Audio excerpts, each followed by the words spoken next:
демократиялы мемлекетпіз, бірақ діни құндылықтарда жалпы кез келген жоғарғы қазақтың жоғары ұстаған құндылықтарында, мысалға ана туралы, ата туралы, Құран туралы, Құдай туралы, сондай бір қасиетті құндылықтар туралы сөз қозғалған кезде, сіз ол саланың маманы болмай, немесе оны айыптап бір жақты жаңағы деструктивті көзқараспен оған пікір білдіру, ол дұрыс нәрсе емес негізі.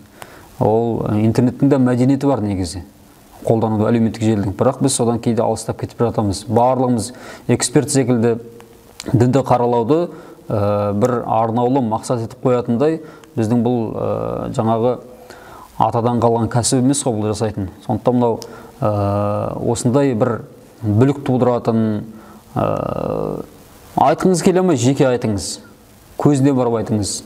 Бірақ кей жағдайда бізді айта алмай қалып жатамыз да, сосын диванның артында отырып, жаңағыдай әртүрлі, ол неге соқтырады, діни алауыздықтарға келіп соқтырады. Өйткені Қазақстан Республикасының жаңа әкімшілік құқық бұзу туралы кодексі бар, қылмыстық кодекстер бар, осы жерде арнайы баптар бар.